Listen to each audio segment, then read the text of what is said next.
কখনো ভুলেও আপনার স্বামীকে এই 5টি কথা বলবেন না প্রিয় মা বোনেরা, তাহলে আপনি জাহান্নামী হয়ে যাবেন। আপনার স্বামীকে এই 5টি কথা বললে আপনি ক্ষতির ভিতরে পড়ে যাবেন। আল্লাহ রাব্বুল আলামিন জানিয়ে দিয়েছে। তার 1 নম্বর হচ্ছে অন্যের সাথে স্বামীকে তুলনা করবেন না। স্বামীকে বলবেন না তোমার কি আছে, তুমি কি ইনকাম করেছো সারা জীবন, তুমি কি এস্টাবলিশ হয়েছো, তোমার তো কিছুই নাই, তোমার ঘরে এসে তো আমি কিছুই পেলাম না, তুমি কি দিতে পেরেছো আমাকে, দেখো তুমি আমার দুলাভাইয়ের স্ট্যাটাস দেখেছো, আমার বাবা কত কিছু করেছে, অমুক দুলাভাইয়ের স্ট্যাটাস দেখেছো, তমক ভাইয়ের স্ট্যাটাস দেখেছো, তার অবস্থান কত সুন্দর দেখেছো, তুমি কি করতে পেরেছো, জীবনে তো তুমি কিছুই করতে পারলা না। স্বামীকে কারো সঙ্গে কম্পেয়ার করা এবং কারো সঙ্গে তুলনা করে তাকে ছোট করা, এই কথাগুলো আপনি বললে জাহান্নামে যাওয়ার কারণ হয়ে যাবেন। 2 নম্বরে যে বিষয়টি বলে দেওয়া হয়েছে সেটি হচ্ছে অকৃতজ্ঞতা প্রকাশ করা। স্বামী কোনো জিনিস এনেছে, তুমি এটা এনেছো, এই 2000 টাকার শাড়ি ঈদের সময় আমার সঙ্গে যায়, অমুক ভাবি 70,000 টাকা দিয়ে শাড়ি কিনেছে, এই ফোন দিয়েছো আমাকে মাত্র 5,000 টাকা দাম, আমাকে তো আইফোন 16 প্রো প্লাস কিনেছে, তুমি আমাকে কি দিয়েছো, এই যে ছোট করে তাকে কথা বলা, তাকে অকৃতজ্ঞতা প্রকাশ করা, এটা যদি আপনি করেন তাহলে আল্লাহ তাআলার আরশ বেজার হয়ে যাবে। আপনার স্বামী মনের ভিতরে কষ্ট পাবে, আপনাকে সে যা দিয়েছে আপনি সেটার উপরে খুশি হন, তার যতটুকু অ্যাবিলিটি দিয়েছে, ভালোবাসা কতটুকু আপনাকে দিয়েছে, এটাই আপনি খোঁজার চেষ্টা করেন। কারণ হচ্ছে ভালোবাসার উপরে আর কিছু হতে পারে না।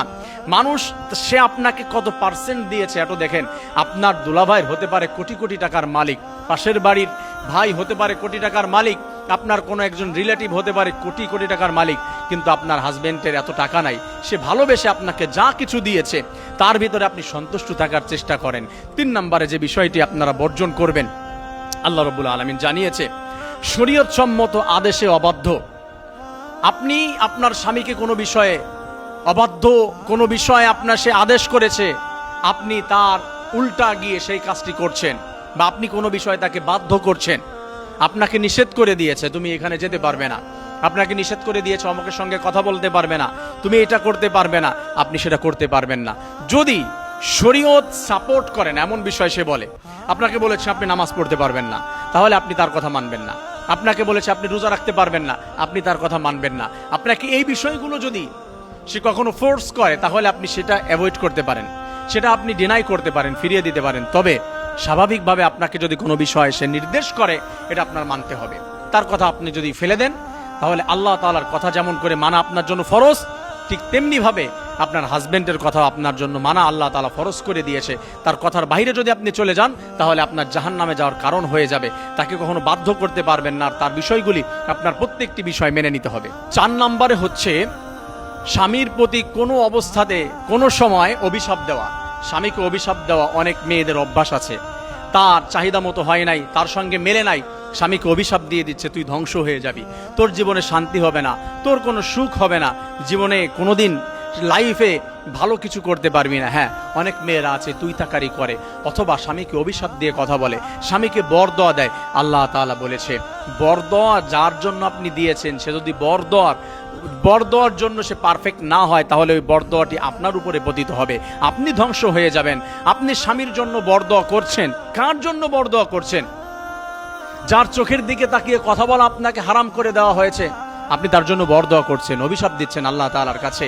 এগুলো থেকে সরে আসতে হবে। অনেক মেয়েদের অভ্যাস আছে যে কথায় কথায় স্বামীকে শুধু অভিশাপ দেয়, এটার থেকে ফিরে আসতে হবে। মা বোনদেরকে এই বিষয় মেনটেন করে চলতে হবে। 5 নম্বরে হচ্ছে ভরণ পোষণ নিয়ে কটূক্তি করা।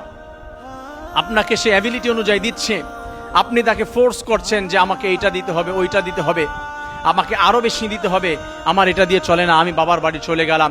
বাবার বাড়ির খোঁটা দেওয়া এবং বাবার বাড়ির কথায় কথায় তুলনা করা, যে আমি বাবার বাড়ি থাকতে প্রতি বছরে কয়েকশো ড্রেস বানাতাম, মাসে 4-5টা ড্রেস বানাইতাম, আর তোমার বাড়ি এসে আমি ঈদের সময় 2-1টা ড্রেস পাই, আর ড্রেস পাই না, আমাকে দেওয়া হয় না, আমার এটাতে হবে না, আমাকে আরো ভালো কিছু দিতে হবে। প্রিয় বোনেরা, প্রিয় মায়েরা, শুনুন, আপনারা যদি এই বিষয়গুলি করেন, যে স্বামীকে শুধু কটূক্তি করেন, স্বামীকে যদি শুধু অভিশাপ দেন, স্বামীকে নিয়ে যদি আপনার শুধু সব সময় ছোট করে কথা বলেন, স্বামীকে যদি আপনি তার বদনাম গেয়ে বেড়ান মানুষের কাছে, তাহলে আপনি ছোট হবেন, আপনি বড় হতে পারবেন না, এবং আল্লাহ তাআলা আপনার প্রতি নারাজ হয়ে যাবে। আসুন এই 5টি বিষয় থেকে আমরা দূরে থাকার চেষ্টা করি। আমাদের মা বোনদেরকে আল্লাহ তাআলা এই 5টি বিষয় থেকে হেফাজত করে তাদেরকে জান্নাত হিসেবে কবুল করে নিন। আমিন।